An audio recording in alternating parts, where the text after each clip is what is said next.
Vance declared confidently. My hillbilly roots shaped me.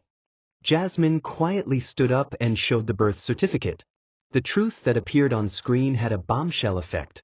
Place of birth, Moscow, father, oligarch Dmitry Petrov. Vance's face went white. The Senate Intelligence Committee hearing on foreign influence in American politics had been scheduled as routine oversight following concerns about international interference in domestic affairs. JD Vance, now serving as a U.S. Senator from Ohio and considered a rising star in the Republican Party, had been called to testify about his best-selling memoir, Hillbilly Elegy, and its role in shaping American political discourse about working-class identity. For the first 4 hours, the hearing had proceeded as a celebration of the American dream narrative that Vance had so successfully marketed. Republican senators had praised his journey from poverty to Yale Law School to political prominence as evidence that America remained a land of opportunity for those willing to work hard and embrace traditional values. Senator Vance, Republican Committee Chair Marco Rubio, had said during his opening statement, "Your story represents everything that makes America exceptional. From humble beginnings in rural Ohio to the halls of Yale, from struggling with family addiction to serving in the United States Senate, you embody the possibilities that exist in our great nation." Vance had responded with the polished humility that had made him a conservative media darling. Senator Rubio, I'm grateful for the opportunities this country has provided. But I never forget where I came from, a small town in Ohio where people work hard, play by the rules, and believe in something bigger than themselves. His testimony had been a masterclass in political messaging, weaving together themes of personal responsibility, cultural identity, and American exceptionalism that resonated powerfully with conservative audiences and swing voters alike. My hillbilly roots shaped me, Vance had declared during one particularly passionate response about rural American values. Growing up in poverty, watching my family struggle with addiction and economic displacement, taught me lessons about resilience and determination that no Ivy League education could provide. He paused for effect, his voice carrying the weight of personal experience. That's why I wrote Hillbilly Elegy, not as an academic exercise, but as a love letter to the people who raised me and the culture that made me who I am. The hills of Kentucky, the factories of Ohio, the churches and community centers where ordinary Americans live extraordinary lives of quiet dignity. The Democratic members had nodded respectfully during his testimony. Even those who disagreed with Vance's politics recognized the power of his personal narrative and the importance of understanding the economic and cultural forces that had shaped working-class American communities. I want to be absolutely clear about something, Vance had continued, his voice rising with conviction. I am who I am because of where I came from. My identity, my values, my understanding of America, all of it flows from my roots in Appalachian culture and working-class struggle. The cameras captured him perfectly, authentic, passionate, seemingly genuine in his connection to the rural American experience he claimed to represent. It was the performance that had made him a best-selling author, television commentator, and successful politician. But Jasmine Crockett wasn't applauding. She was studying a classified intelligence file that had been delivered to her office through secure channels just hours before the hearing.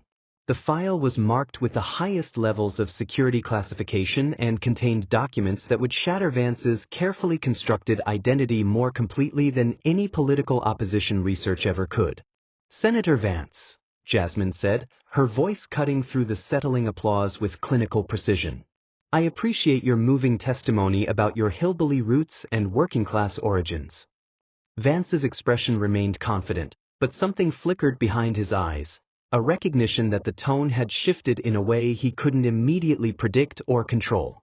Thank you, Congresswoman. I have some questions about the biographical details that form the foundation of your public identity and political career. The phrasing was ominous. Jasmine wasn't asking about policy positions or political philosophy, she was questioning the basic facts about Vance's personal history that formed the core of his public persona. Vance's media training kicked in immediately. I'm happy to discuss my background. As I've written extensively, I grew up in Middletown, Ohio, raised primarily by my grandmother after my mother struggled with addiction. Middletown, Ohio, Jasmine repeated, opening her classified file and lifting out the first document. That's interesting because according to these records from the Central Intelligence Agency, that's not where you were actually born. The mention of CIA records immediately changed the atmosphere in the hearing room. CIA involvement suggested national security implications, foreign connections, potential threats to American security that went far beyond biographical inconsistencies. Vance's face went slightly pale, but he maintained his composure. I'm not sure what records you're referring to, but my birth and childhood in Ohio are well documented. Are they? Jasmine interrupted, holding up what appeared to be an official document bearing multiple government seals.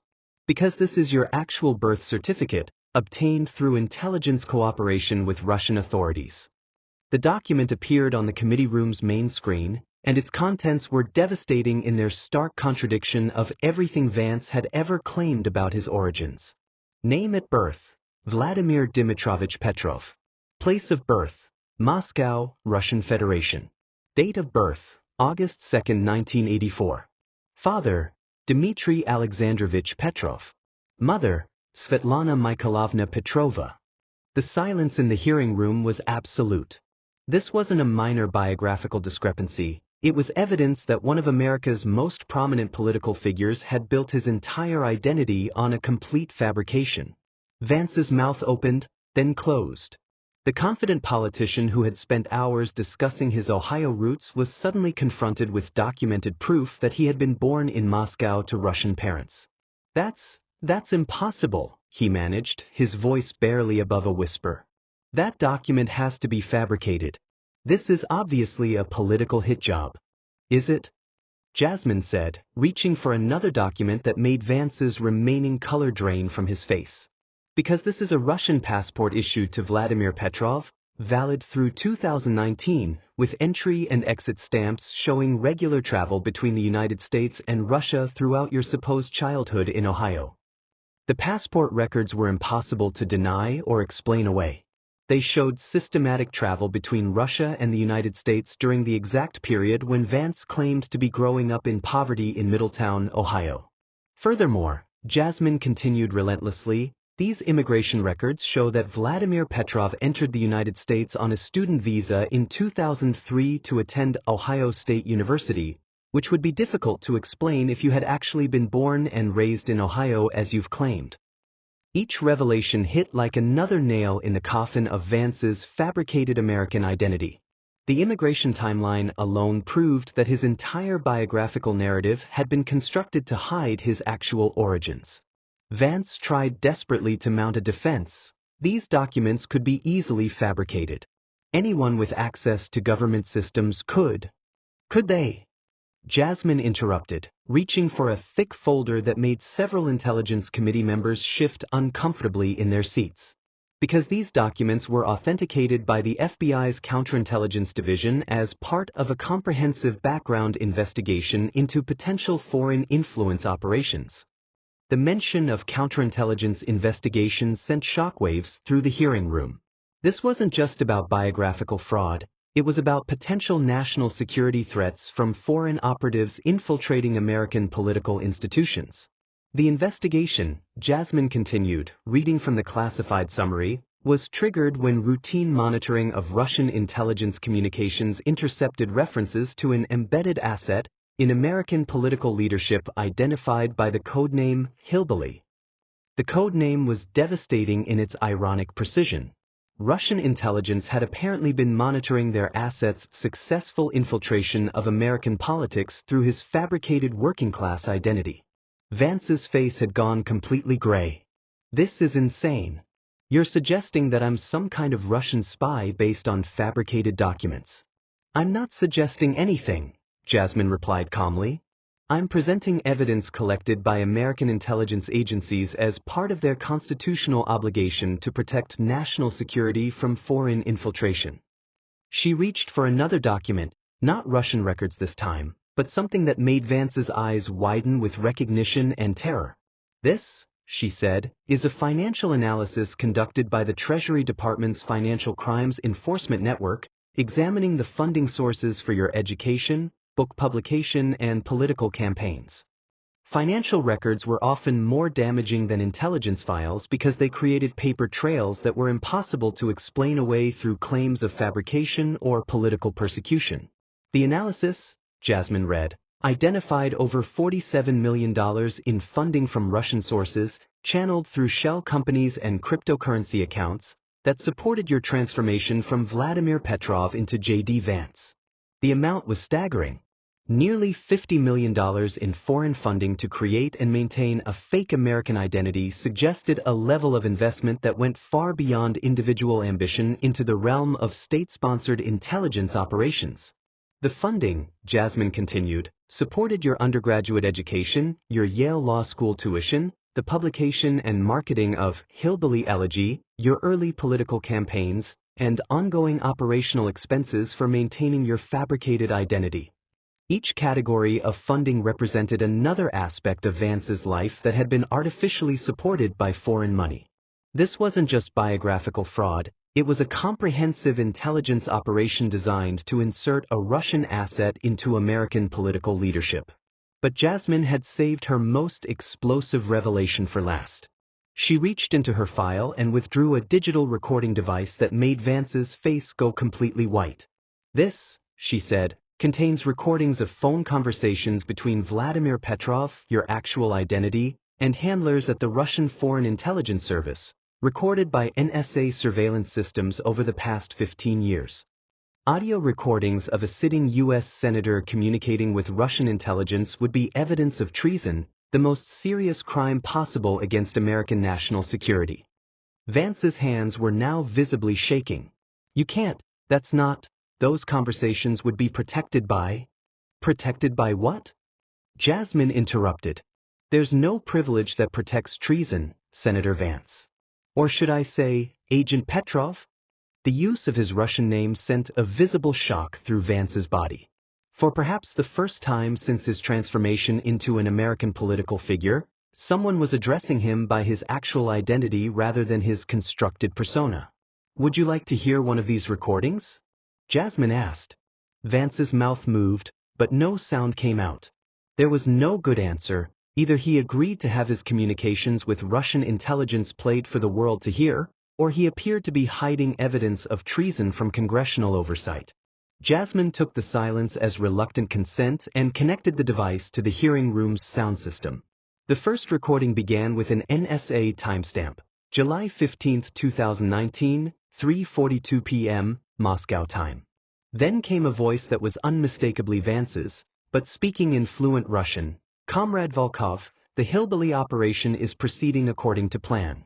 American audiences have completely accepted the fabricated identity."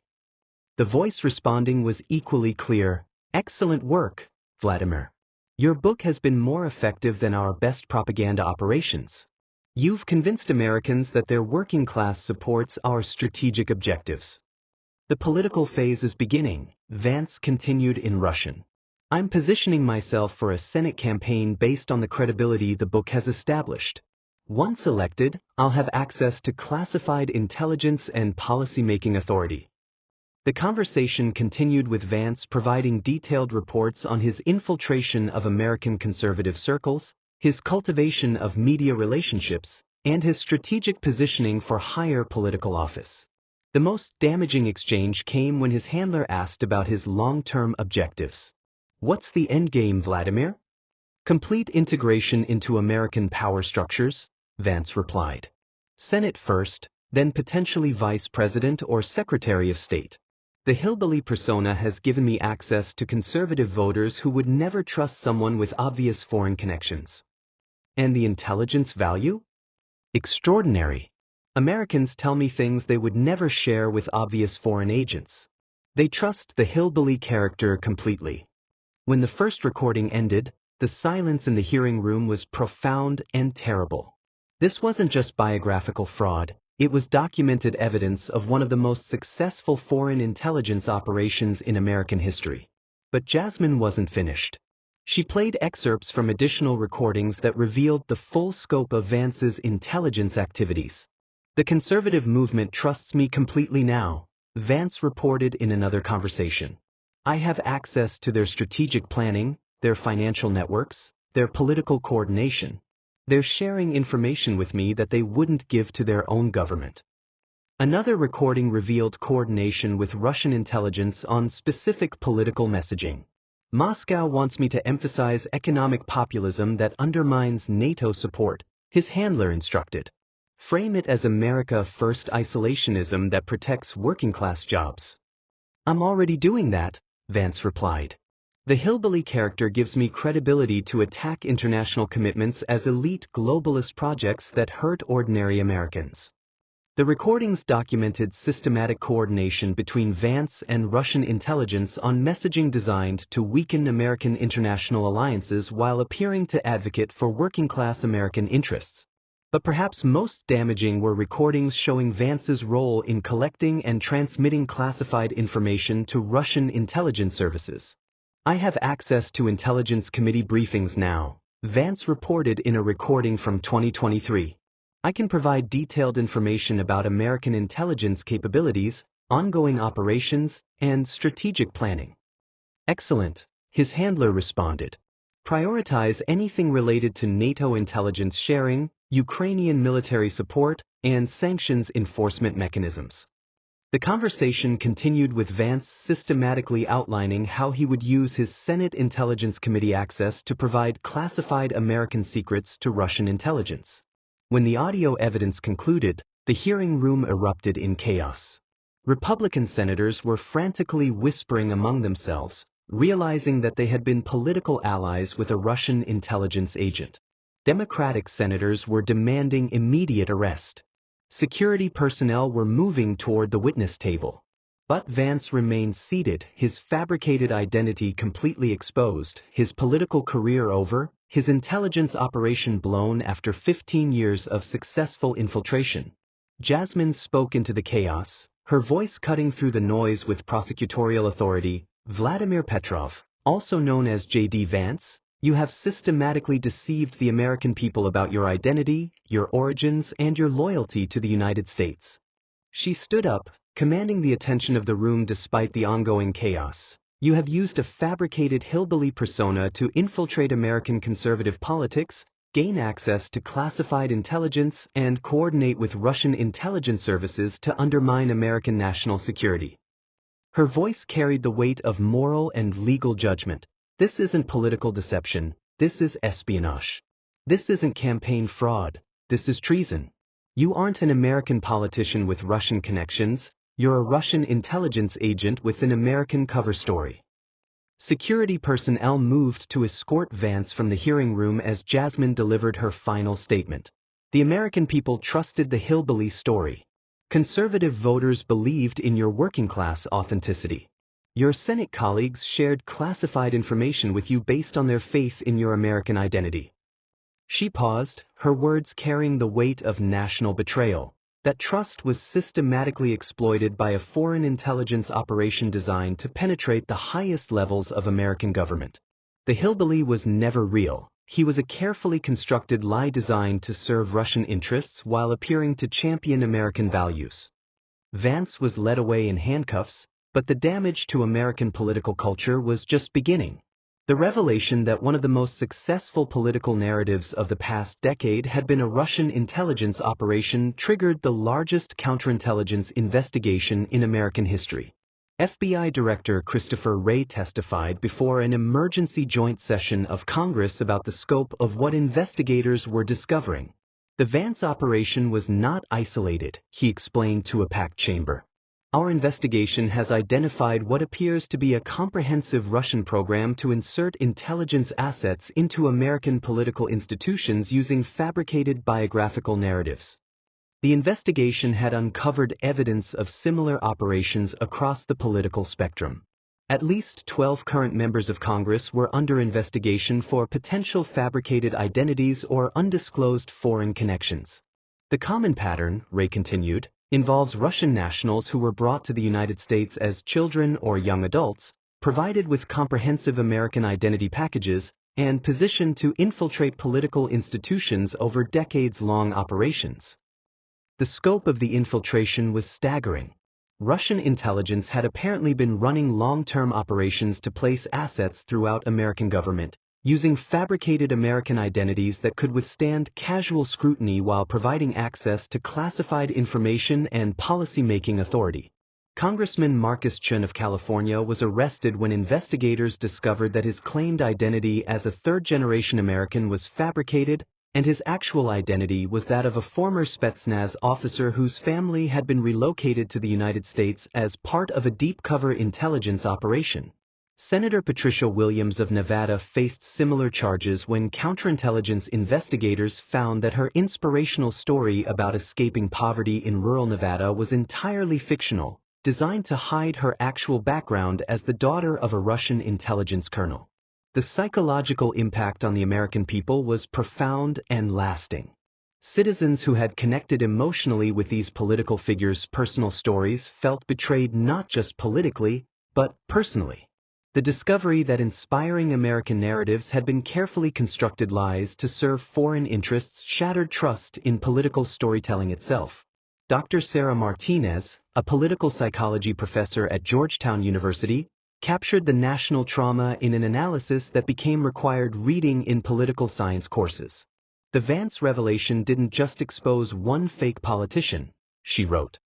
It forced Americans to confront the possibility that any political narrative, no matter how compelling or emotionally resonant, might be fabricated to serve interests hostile to American democracy. The cultural impact was immediate and comprehensive. Political memoirs were subjected to forensic verification. Biographical claims by political figures were fact-checked through government records rather than accepted based on emotional appeal. Publishers were forced to implement verification procedures for political autobiographies after several best-selling books were revealed to contain fabricated personal histories designed to hide foreign connections or create false American authenticity.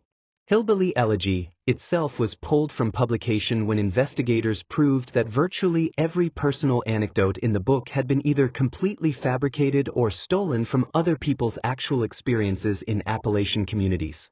The revelation that the book that had shaped American political discourse about working-class identity had been written by a Russian intelligence agent using fictional experiences created a crisis of understanding about rural American culture and economic displacement.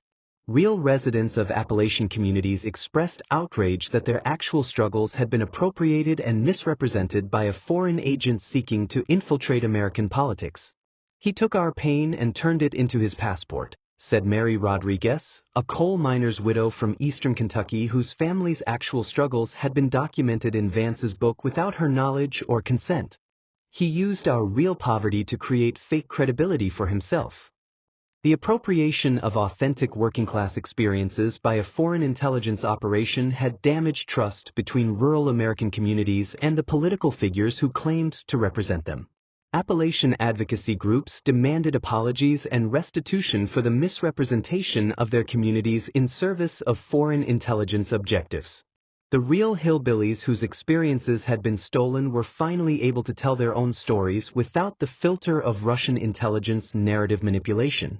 The counterintelligence investigation expanded rapidly as more evidence emerged of Russian identity fabrication operations. The FBI discovered an entire infrastructure designed to create and maintain fake American identities for intelligence assets seeking to infiltrate political, academic, and media institutions. The Identity Manufacturing Division of Russian Foreign Intelligence had operated for over 3 decades, creating comprehensive biographical packages that could withstand background checks, security clearances, and media scrutiny while hiding the actual foreign origins of their operatives. Internal Russian intelligence documents, obtained through NSA surveillance, revealed the sophisticated techniques used to create fake American identities. A systematic study of regional American cultures to create authentic-seeming personal narratives. Acquisition of genuine American documents through identity theft and document fraud. Placement of assets in American communities during childhood to establish legitimate residency records. Long-term cultivation of American cultural knowledge and linguistic patterns to eliminate detectable foreign characteristics. The Vance operation was revealed as the crown jewel of this program, a Russian asset who had successfully penetrated not just American politics, but American cultural consciousness, becoming the defining voice for working-class American identity while actually serving foreign intelligence interests. Dr. Michael Chin, the FBI's leading expert on foreign intelligence operations, testified about the sophistication of the Vance cover story. The biographical narrative was nearly perfect, he explained to the Senate Intelligence Committee. Every detail had been carefully researched and constructed to match authentic Appalachian experiences. The emotional resonance was genuine because it was based on real American struggles, just not struggles that Vance had actually experienced. The investigation revealed that Russian intelligence had conducted extensive ethnographic research into Appalachian culture, economic displacement, and family dysfunction to create the biographical elements that would make Vance's story compelling to American audiences. They studied us better than we studied ourselves, admitted Dr. Patricia Williams, a sociologist at the University of Kentucky who had spent decades researching Appalachian culture. The details in Vance's story were so accurate, so emotionally authentic, that even experts in the field accepted them as genuine. The revelation that foreign intelligence had been studying American communities to create infiltration narratives triggered new security protocols for protecting cultural research from foreign exploitation. Universities implemented new guidelines for sharing sociological and anthropological research that could be used to create false American identities. Government agencies developed new procedures for protecting demographic and cultural information that could serve foreign intelligence operations. But perhaps the most significant discovery was the extent to which the Vance operation had succeeded in influencing American political discourse and policymaking.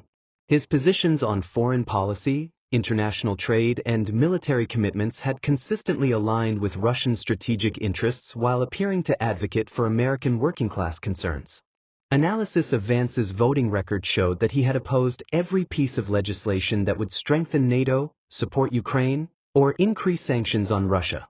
His opposition had been framed in terms of America First isolationism that resonated with conservative voters, but the effect had been to advance Russian foreign policy objectives. He was remarkably effective, admitted CIA Director William Burns during classified testimony that was later declassified.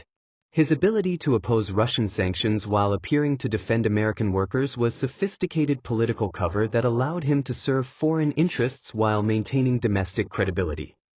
The Vance operation had also been successful in collecting and transmitting classified intelligence to Russian services. As a member of the Senate Intelligence Committee, he had access to America's most sensitive national security information, which investigators discovered he had been systematically sharing with his Russian handlers. The intelligence damage is extensive, Director Burns continued. Classified information about American intelligence capabilities, ongoing operations, and strategic planning has been compromised. We're looking at a decades-long penetration of our most sensitive national security systems. The scope of the intelligence breach triggered a comprehensive review of American security clearance procedures and background investigation protocols. The fact that a Russian intelligence agent had been able to obtain one of the highest security clearances in the American government while serving on the Intelligence Committee represented a catastrophic failure of American counterintelligence. New security procedures were implemented requiring DNA verification, biometric authentication, and multi-generational background investigation for anyone seeking access to classified information or sensitive government positions. The international implications were equally serious. NATO allies expressed alarm that Russian intelligence had successfully placed an agent in the U.S. Senate with access to classified information about alliance operations and strategic planning.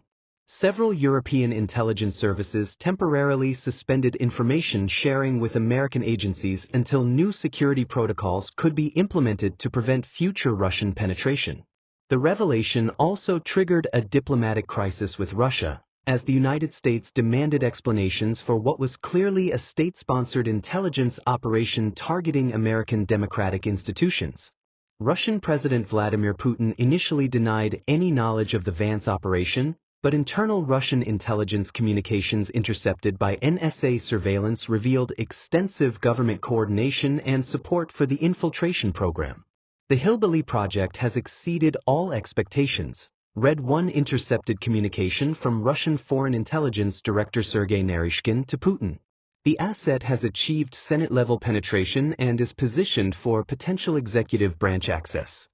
Putin's response was equally revealing: continue the operation and prepare for expanded access. The American political system's vulnerability to narrative manipulation remains our greatest strategic advantage. The diplomatic implications of documented Russian intelligence operations targeting American elections triggered the largest espionage prosecution in American history. In addition to Vance, over 200 individuals were arrested for their roles in supporting, facilitating, or benefiting from Russian identity fabrication operations. The trials that followed revealed the full scope of Russian intelligence investment in American political infiltration. Internal Russian government documents showed that the identity fabrication program had cost over $2.3 billion over 3 decades, making it one of the largest and most expensive intelligence operations in history. The Russians viewed American political infiltration as a strategic investment, explained prosecutor Sarah Wong during the opening statements of the espionage trials. They spent billions of dollars over decades to place assets throughout American institutions because they understood that influence operations were more effective than traditional military or economic pressure.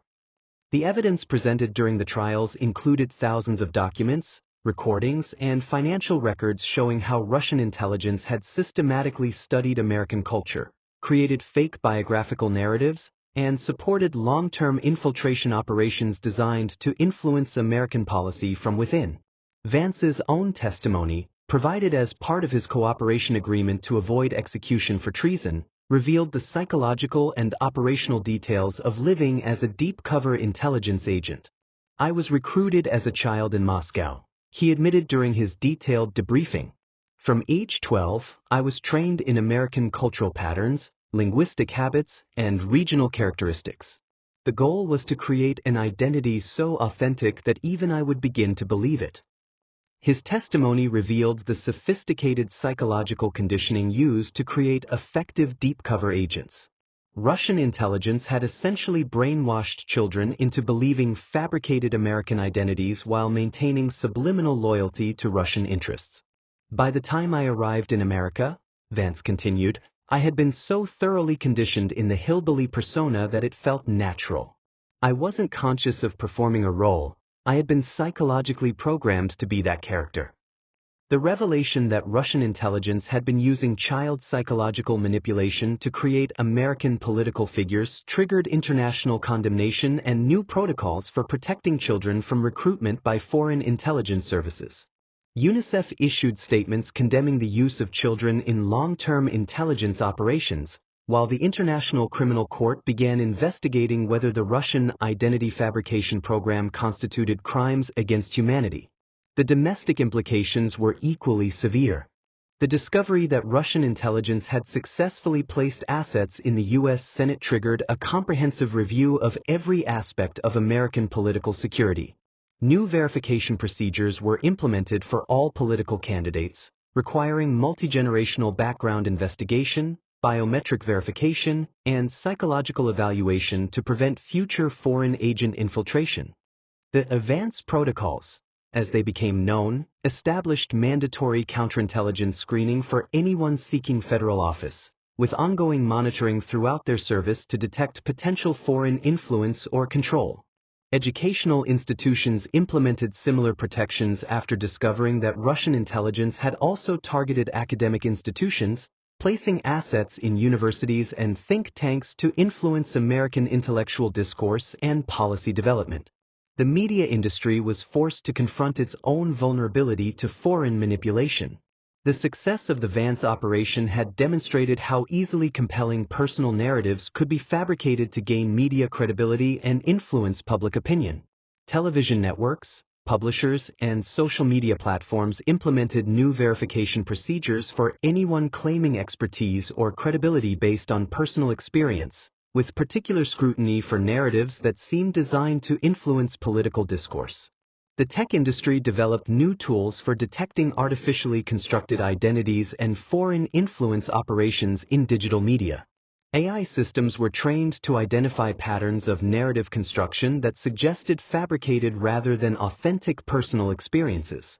But perhaps the most significant long-term impact was educational. The Vance scandal had taught Americans to be more skeptical of compelling personal narratives and more demanding of verification for claims about identity and experience. High schools and colleges developed new curricula focused on media literacy, foreign influence recognition, and the importance of verifying rather than simply accepting emotionally appealing personal stories. Students learned to distinguish between authentic American experiences and the kind of carefully constructed narratives that foreign intelligence services use to manipulate public opinion and infiltrate political institutions. The psychological impact on American political culture was profound and lasting. The discovery that one of the most successful political narratives of the decade had been a foreign intelligence operation created permanent skepticism about the authenticity of political personal stories. Voters began demanding documentary verification for biographical claims. Campaign narratives were fact-checked through government records rather than accepted based on emotional appeal. Personal stories became subject to the same scrutiny as policy positions. The change was perhaps most visible in the political campaigns that followed the Vance exposure. Candidates found themselves providing unprecedented documentation of their identities, backgrounds, and family histories to prove their authenticity to voters who had been systematically deceived by foreign intelligence operations. The Vance Standard, as it became known, required political figures to demonstrate not just policy competence but biographical authenticity verified through multiple independent sources. Law enforcement agencies developed new expertise in identity verification and foreign influence detection. The FBI created specialized units focused on protecting American political institutions from foreign infiltration using fabricated identities. Intelligence agencies implemented new protocols for sharing information about foreign identity fabrication operations with law enforcement, election officials, and political institutions to prevent future infiltration. But the most important change was cultural. Americans developed a more sophisticated understanding of how foreign intelligence services operated and how they could be manipulated by appealing personal narratives that seemed to validate their own experiences and values. The hillbilly who had never been a hillbilly had taught America valuable lessons about the importance of verifying rather than simply believing, of documentation rather than emotional appeal, of authentic rather than fabricated connection. 3 years after the hearing that had exposed his true identity, Vladimir Petrov was serving a life sentence in federal prison for treason, espionage, and conspiracy against the United States. His case had become the defining example of foreign intelligence penetration of American political institutions. But more importantly, his exposure had strengthened American defenses against future foreign influence operations and had created new respect for authentic American experiences that didn't require fabrication to be compelling.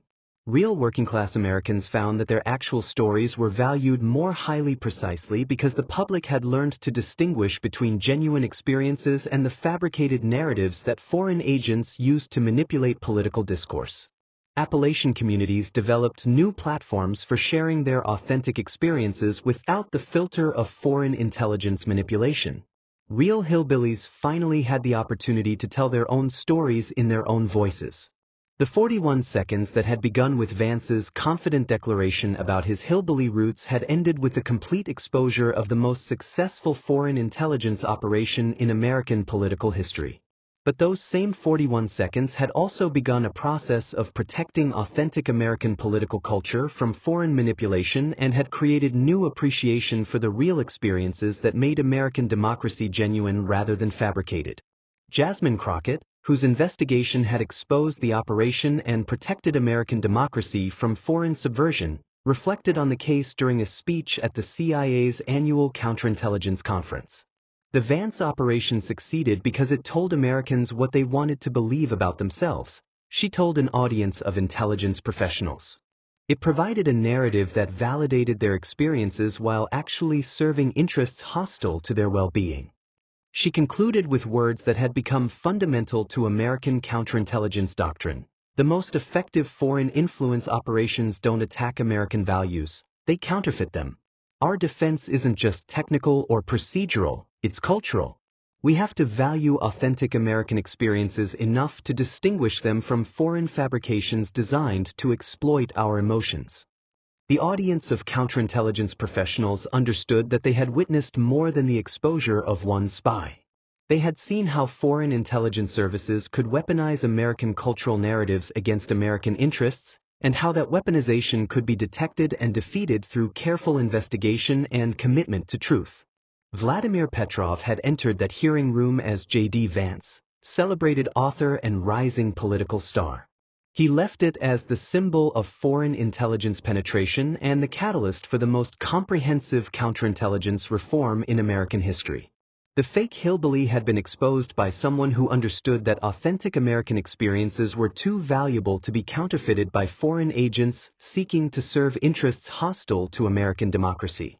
And in the end, that exposure had made real American political culture stronger, more secure, and more worthy of the authentic experiences it was designed to represent and protect. 41 Seconds had revealed the truth about America's most successful fake politician. And that truth had ultimately protected the authentic democracy that foreign intelligence had tried to subvert through deception.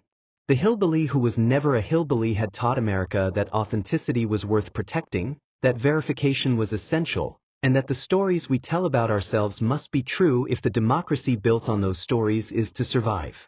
Sometimes, the most successful lies create the strongest defenses against future deception. The Vance operation had been devastatingly effective, but its exposure had made American democracy more resistant to foreign manipulation than it had ever been before.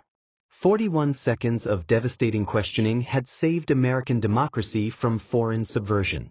And in the end, that salvation had been worth every moment of shock, betrayal, and institutional reform that had been required to achieve it.